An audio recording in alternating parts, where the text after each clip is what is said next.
Hey guys, it's Ben the Coin Geek at Old Pueblo Coin. Thanks for joining me today. Remember to like, share, and subscribe, especially leaving comments and hitting the like button. Helps the algorithm so that the internet actually shows content to coin collectors, that is coin-related content. Today I want to talk to you about Witter U. So for those of you who have no idea what I'm talking about, there is a annual event. This is the third year it's happened in San Francisco, because that is where the founder is, Seth Chandler at Witter Coin. So Witter Coin University. He has created some type of a YN phenomenon, and it's something that I think people need to know a little bit more about. And we'll talk more about it. I've got a couple other videos popping up here where I interview some of the kids that I met there and take the time to have them tell a little bit about what it is. But the short version is they fly in 40 young numismatists from across the country and across the pond, so to speak, and they get together for a whole week. They do some sightseeing, and then they learn different things on grading skills and spotting counterfeits, and they also, in the intermediate class, had to do research reports. And just so you understand, the people who are involved with this, I saw major players from all across the industry who are just pouring into this event. Steve Feltner from PCGS was there. Devin Hip. There was people coming in to speak, and that's actually where I came in. I was invited to come and speak to the kids at the end of the week. So they have a week long, and then at the end of the week, I just came in and did a little speech for them. And then later on that evening, there was a dinner, and maybe I'll have some outtakes of the dinner at the end of this. We'll see if I can get those in here. So the kids are super, super passionate about coins, and I went a different way with the speech. I talked about things that are not necessarily coin related, a little bit more life related stuff. I gave away books that were not coin related; they were more life related items. So bear with the speech and watch it, and you can let me know what you think. But it still gives me lots of hope for the entire industry and hobby. And I just got to mention a couple things here real quick. Out of the group, there was 3 kids from overseas. There were 2 girls in the group, which is like 5%, which is probably shooting average, and that's a whole nother story for another day. And a lot of the parents were there for anyone who was under 18, and some of the older kids had their parents with them too, but some did not. It's open up to kids. I think the age gap is like 14 to 20 or something like that they allow to come on in. I just want to mention that there can be, I can be cynical. We can all be cynical, and generally I try not to be.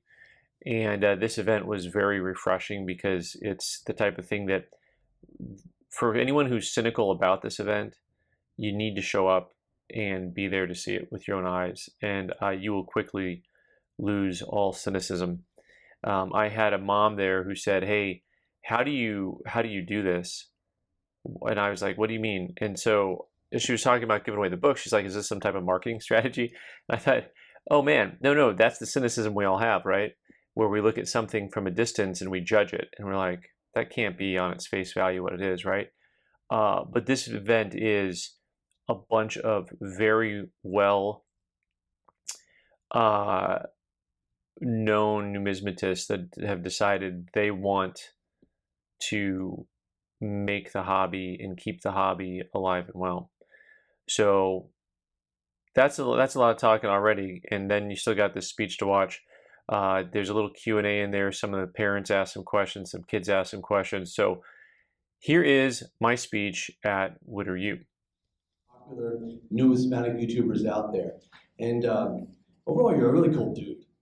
You're Thank cool. you. You're a cool guy. I consider you a friend. Your nose is growing. Yeah. But I'll tell my version in a minute. Yeah. So welcome. I appreciate you being here. Yeah. Thank you. So you could probably you could either use this or.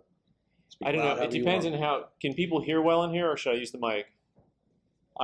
Was that? Yeah. Oh, the mic's got to be really close. Yeah, mic's good. Yeah. My goodness. There you go. All right. Well, my version. We're sitting. We're doing everything. Like it. Yeah.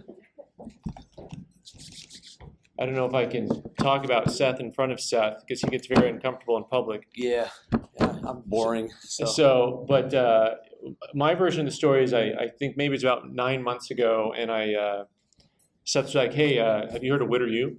It's this thing we got going on. We got this thing, we got coins, we got Witter U. You been there? You've been to San Francisco? You want to come? We got kids, we're going to come, we're going to teach them. We're going to teach about all the YNs, we're going to teach them everything. Sounds like me. Yep. Pretty much. Yep. He said, you want to come talk? I'm like, sure, yeah, I'll come talk. That'll be all right. And what are we going to talk about? He's like, don't worry about it. We'll find something out. Don't worry about it. I see him in June, 2 months ago, month ago. Yeah. Like, oh, we're on, right? We're ready to go? Oh, yeah, we got this. Ready to go. We talked about it. You're booked, We're ready to go. Yeah. All right. Got something to talk about? No? All right. Just show up. Okay, good. So I'm here. We're actually live streaming right now? No. We're not live streaming, but I am talking. And Okay, this is not picking me up. I'm not feeling this. That's okay. Just because I feel like I got to be on top of it the whole time. So, man, I'm excited to be here. It's good to be here with everyone, a lot of young numismatists. And like I said, I didn't have anything really, really prepared. I had some notes that I made. With great power comes great responsibility. Oh, wait, those are your notes. I got to start. I got my own. That was good. That was boom, boom. That's good. That was right? Good. Yes. That's how we start. So none of you guys, I don't think anyone in here who is a numismatist who made it to Witter U needs any help or motivation learning about coins.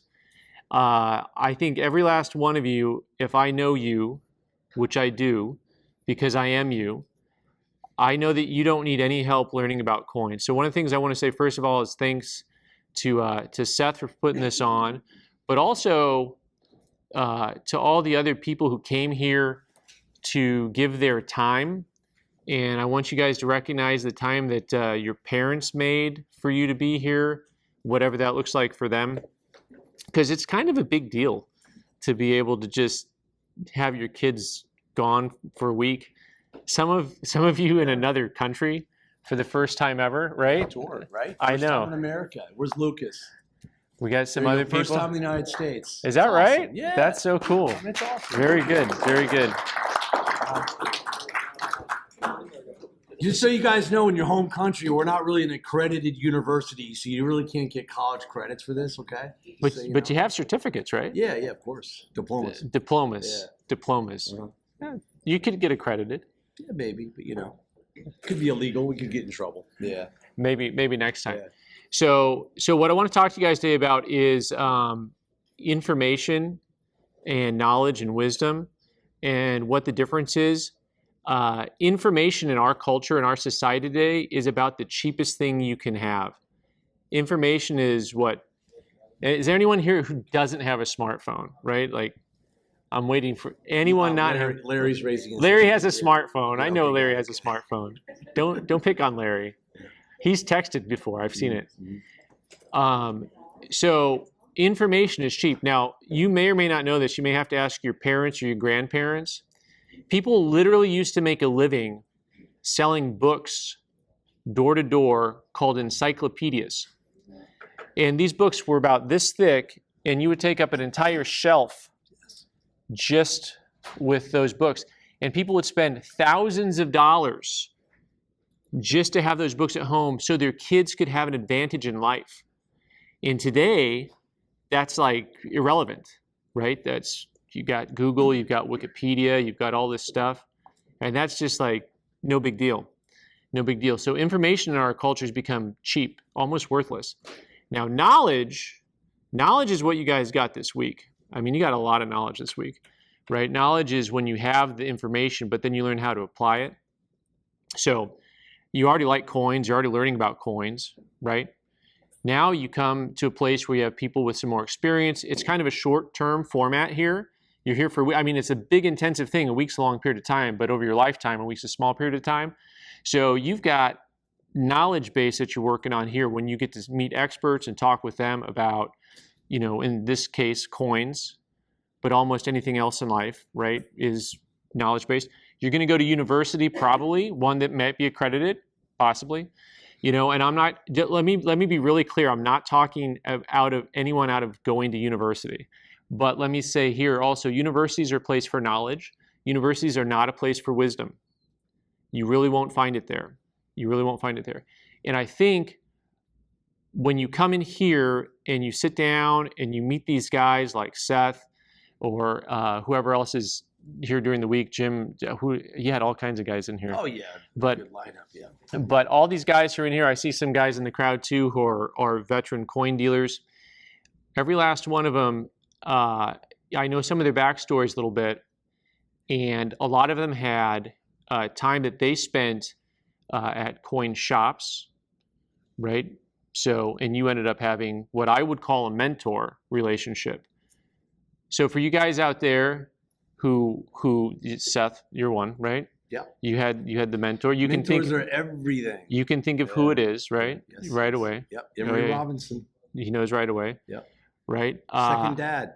I ran into Steve Feltner the other day. I don't know if he's back here or not, but I've heard him talk about his experience. Yeah. And so, I think even I heard Ian talking about this the other day, that he had the same experience, being able to spend time.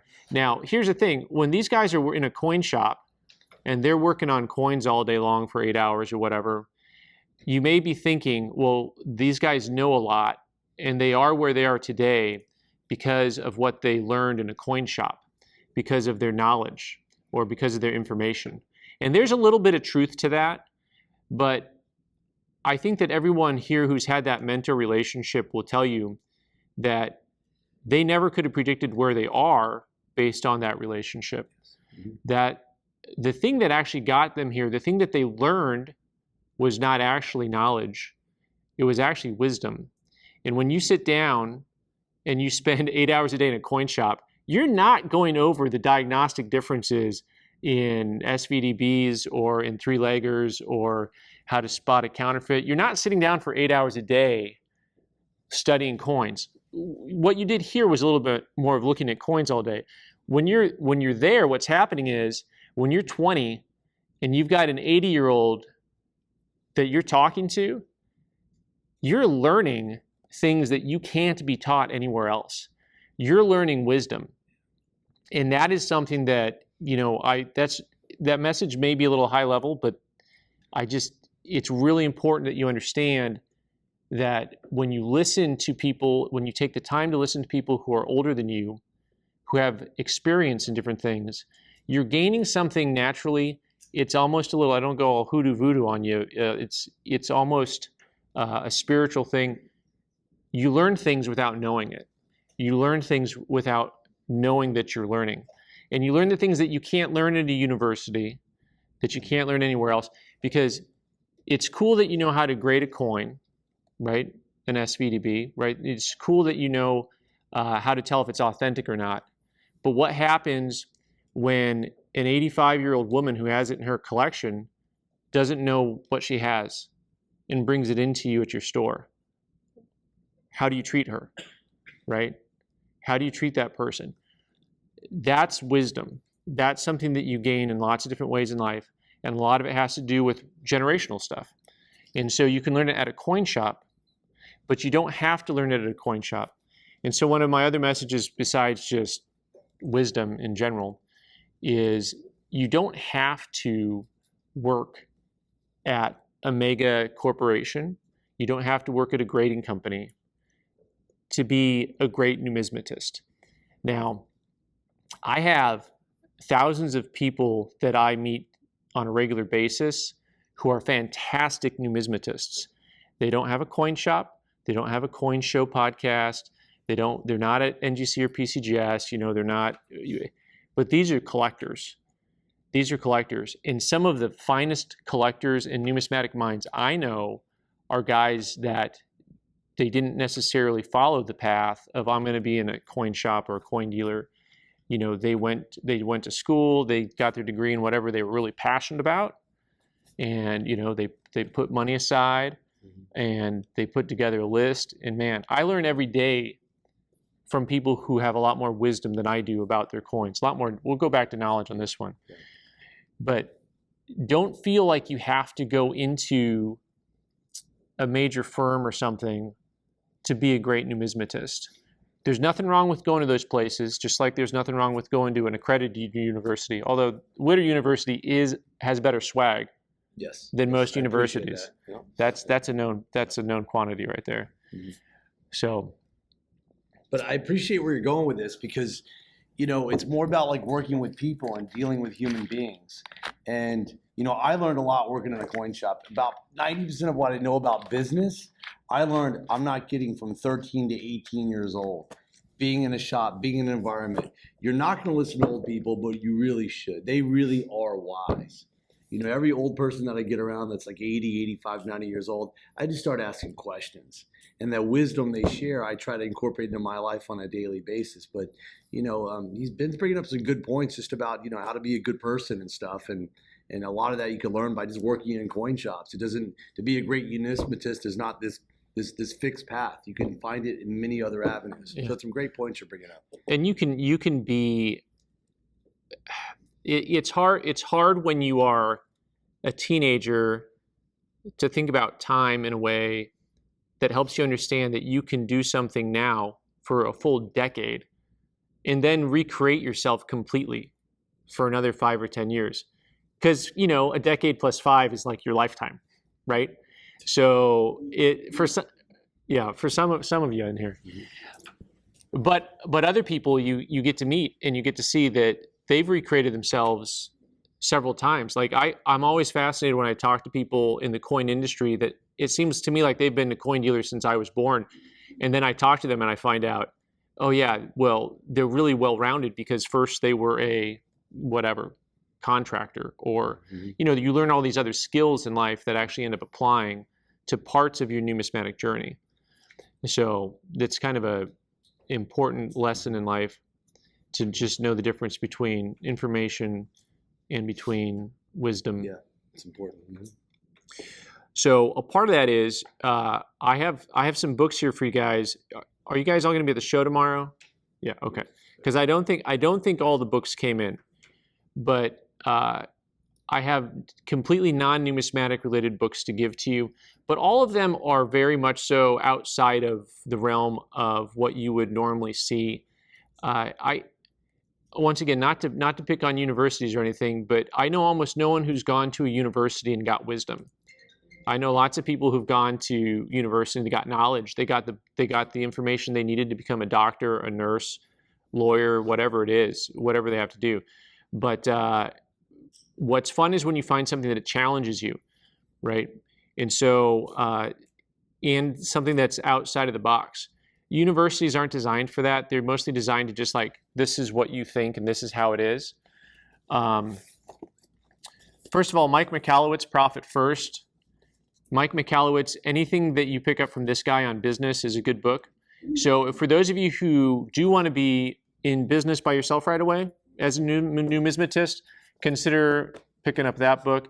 There'll be multiple copies of each of these, but it's kind of like I think I got one book for everyone. Oh, you did? And nice. So you guys can swap and share. I assume this was like boot camp and everyone kind of has each other's numbers now and stuff, right? Like I've been to boot camp. Yeah. Right? Do I look like I've been to boot camp? No, sorry, no. You look like a coin guy. We actually play a game called Coin Guy or Homeless Guy. So I don't know if that was a compliment. No, it's good. You've been the Coin Geek. When you have your own coin shop, you see stuff. That's all I'm saying. So this book is called The Infinite Game. This is by Simon Sinek. This is another author who all of his writing is very thoughtful and outside the box. If you watch TV or TikTok, God help you, or almost anything on social media, it's not designed to actually get you to think. It's just designed to either entertain or to persuade you. And all of these books that I'm putting forward to you are things that if you read it and take the time to think about it, it just is designed to get you outside of that box. There was a famous business book that came out, I think in the 90s, called Who Moved Your Cheese or Who Moved My Cheese? And this gentleman wrote a counter to that book called I Moved Your Cheese, which is also a fascinating book. This one, of course, would be the first one I would pick up because I don't read very well. So I picked the thin book, but it didn't have a lot of pictures either. But anyways, they're all easy reads with or without pictures. Yeah, and so make connections, make community in everything that you do. Listen when you're with guys at coin shows that have you beat by a couple decades, or maybe they're 4 times your age. Take a minute to ask them a question that's not numismatic. Ask them what it was like to be a teenager and collect coins when they were a kid. You know, I mean, it broadens your ability to understand coins. Here's the weird thing about life, right? Like when you look at stuff, you're not what you do. You know, you're not. It's unfair to play, are you a numismatist or a homeless guy, right? But because that's, you know, people will stereotype certain categories. We all do that. We stereotype, right? But you're not just you're not just a numismatist. You are your individual self. Each of you, you're your individual self. You're not what you do for a living. There's no such thing as work-life balance. You'll hear adults talk about work-life balance. You're just you. And then you get to be a numismatist no matter what you do. You get to be a numismatist whether you're at a grading company, whether you start your own auction company, whether, you know, you're just a vest pocket dealer, whether you're just a construction worker and all you want to collect is one specific thing. You know, you get to decide all of that stuff, and don't let the world kind of tell you what it means to be a numismatist. Don't let them tell you what it means to be anything, right? But do listen to the voices in your past. Be respectful of your parents. I know this sounds like a lecture now, but you know, you'll be there someday. And it's better to learn this stuff now. It's better to learn this stuff now than 20, 30, 40 years from now. So with that being said, I'm here. I'll be at the show tomorrow. Anything that's coin related, you can always talk to me about. But anything that's other than coin related, I'm always happy to talk to you about. I have one of my mentors in the room here, Alan Rowe from Northern Nevada Coin. Alan's funny because Alan, everyone knows for coins, and I always pick on Alan a little bit because Alan is wicked smart in a way that you wouldn't expect, because he comes across and he just says little things now and again, because we'll be like coins, you know, and I'll say something and Alan will say something like, well, what type of numismatist do you want to be? And I think I've been pondering that question for 4 years now. You know, but it's like it's fun. It's fun to be a numismatist. It's fun to be in numismatics, whether you're gonna work for a big company or not. It's a fun hobby and a passion that you can have. But there's a lot of life to it, because it's all about building the friendships, connecting with other people. And it's amazing to me to hear the stories that touch and connect people when you get to talk to someone whose dad collected coins or grandfather collected coins, and they get to tell you why this coin's important to them. You know, so community is very important in the coin world. I am done with things that are not numismatic related. I didn't prepare anything numismatic related because I know how long I talk. So I didn't know if I had a time clock or not, because time is my kryptonite, but talking is my lowest lane. That was good. So he brings up very, very good points here. Being a coin dealer, being a numismatist or coin collector is completely secondary to being who you are, all right? You have to identify who you are and what makes you happy. And I think one of those things is like the questions you ask people, your mentors around you. You had Alan. Was Alan as a mentor? Was he really good or what? Was he solid?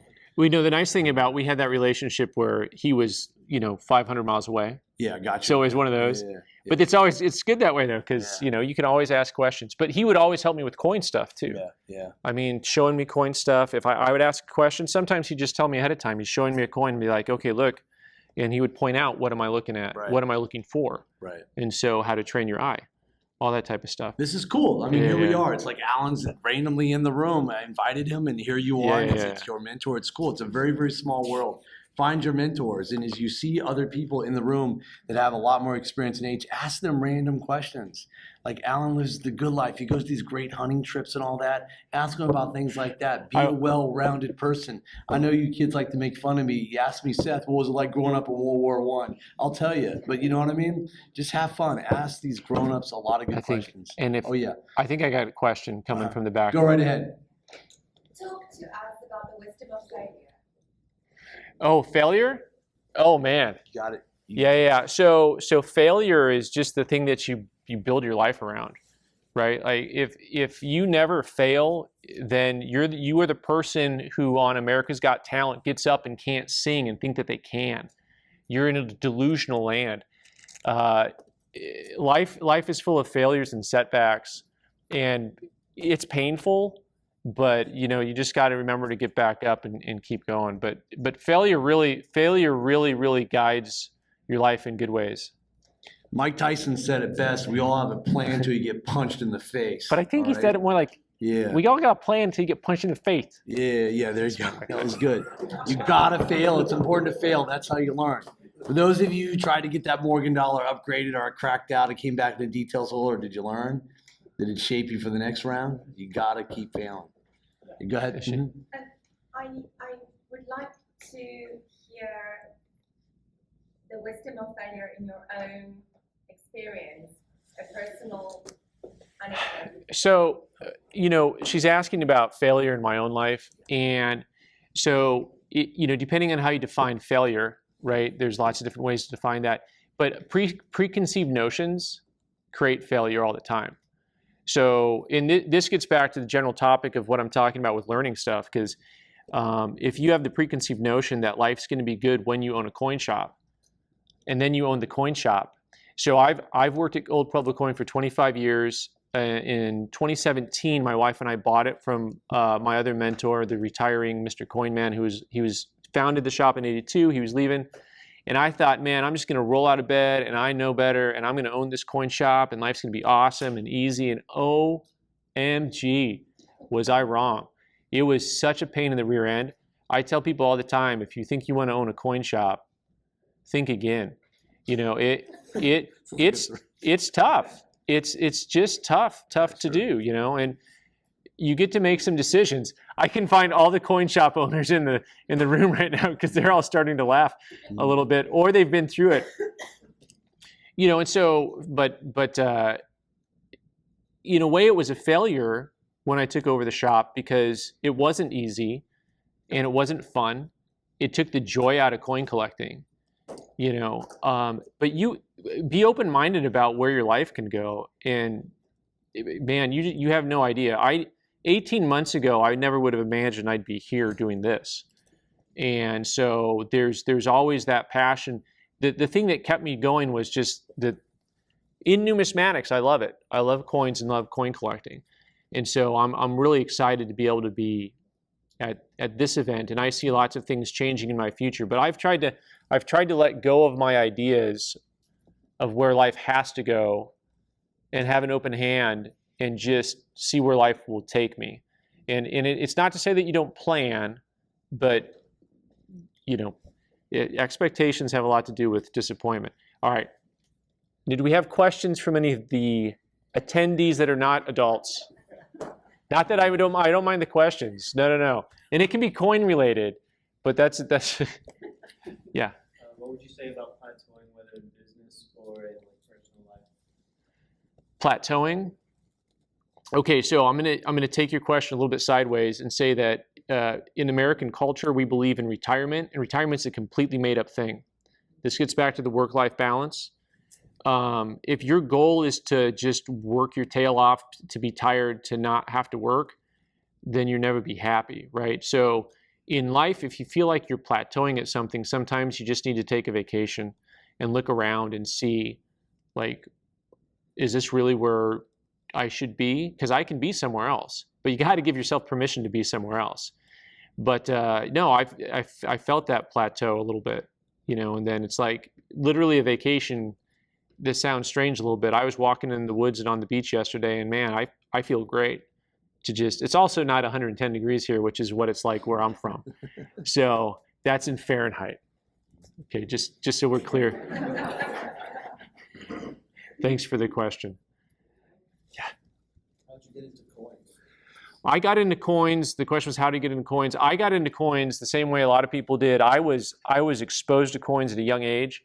There was a swap shop next to my house, which was basically like every Saturday, the guy had like a yard sale. He just opened the garage. And he had an old wood box, looked like a little chest, like a little pirate treasure chest. Bless you. And it was just full of foreign coins. And so my passion for foreign coins has always been there. And, you know, I was intrigued by the shapes, the designs. I had the old Krauss double volume, which every time you found a new country and identified it, you'd learn like the land mass, you'd learn the history. They always had that chart. That at the front. little thing at the front, Yeah. How many people? you'd learn the denominations. Yeah. You'd realize that there's coins called Burr, you know, I mean, and Mark. Yeah. And my other mentor, Mark Burr. You wouldn't have known Mark. No. And some of you might have known Mark Burr, but gone too young. Thank you for that. All right, we've got a couple more minutes. Yeah. What was the hardest lesson that you had to teach yourself? The hardest lesson I had to teach myself was to learn that I can't teach myself any lessons. Right? Like anytime I try to teach myself something, it just kind of goes sideways. Like the ego is so easy to just embrace. It's everywhere, and especially in American culture. There are some cultures that actually teach you to not embrace your ego, but not in America. And so America, right? Leaning on others is something, and for me personally, I had to learn that I couldn't help everyone. That is a me thing, and everyone's wired a little bit differently. But I'll help people in ways it didn't help, because you know I was here to help. And that didn't really necessarily help. Thanks. All right, something else? Yeah. I kind of have to ask, but did you have any Norwegian coins? Were there any Norwegian coins in my first box of coins? I'm going to go with a yes on that. I'm going to go with a yes. I know there's a ton of European coins in that box. I still have that box. You have to go through. I still have that box. So, and I got some adult hands in the back now. What is your favorite series of coins, coin, and why? Why is it your favorite? If you have a favorite. Favorite series of coins? I don't really have a favorite series of coins necessarily. When I was in high school and college, I did Indian head pennies, or as some people say, Indian head cents. And I also did Washington quarters. But I really dig ancients, and I like things that are off the beaten path. But I also like the fact that coins can be collected by anybody in any price point. So I enjoy cheaper things too. And I know that's a grading, that scale moves a lot. Cheap is relative depending on how much money you have, you know, but just because you can afford a $5,000 coin doesn't mean you can't have just as much fun with a $500 coin, or because you can afford a $500 coin doesn't mean you can't just really enjoy a $50 coin. Or if you can't afford a $50 coin, even a $5 coin. Like I see old silver coins all the time that I look at and I'm like, that's cool. You know, I could really keep that. I don't need, and then you don't have the pressure, as someone who owns a coin shop, you don't have the pressure of thinking about whether you have to sell it or not when it's a $5 item. I'm like, I know I can afford to keep You don't have that. to raise cash. Yeah. Yeah, that's right. If I need the $5, then I'll be the homeless guy. Things are not good. Yeah. You need that. The homeless guy and yeah, exactly. Cool. All right, probably got time for one more before you hit your Yeah, limit any more here, I think. questions? One more? But I really appreciate the fact, I'll take that one, yeah. How did college change your trajectory? How did college change my trajectory? Well, if you're here for my opening statements, not putting down universities, maybe I shouldn't say anything. For me, college changed my trajectory because I met my beautiful wife there. That's really probably the number one thing. After that, I learned how to juggle. I literally learned how to juggle in my English class. But after that, I don't feel like I learned much in college. But I got a general business degree.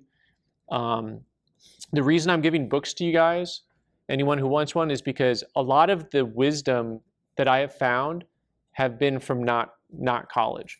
But definitely college is a time where your life changes a lot. I mean, in 18 months, life changes a lot for all of us, no matter what stage of life we're in. But in college, it's really a good time to apply yourself. Like I said, I had a general business degree, but my wife's a nurse, and so going to college was an absolute must. You go to college because they actually teach you what you're going to do for a living. You know, so for anyone in here, if you already know that you're going to be a nurse, or you're going to be a lawyer, or you're going to be whatever it is, it's really a good time. But by the way, go to a trade school instead, and you'll be making twice as much as everyone else who goes to college in half the time. If you can use your hands, because suckers like me who can't use our hands, we're going to have to pay you a lot of money to fix our roof. I'm just saying, it's a thing. So I'm jealous of everyone who works with their hands well. All right. Well, thanks, Ben. I appreciate Yeah, you no, showing up. appreciate it. Yeah. Thank you. And Ben will be around all day long as well. Yeah, I'll be at the show. I'll be at the show tomorrow hanging out, and I'd love to get time with all of you there. Yeah.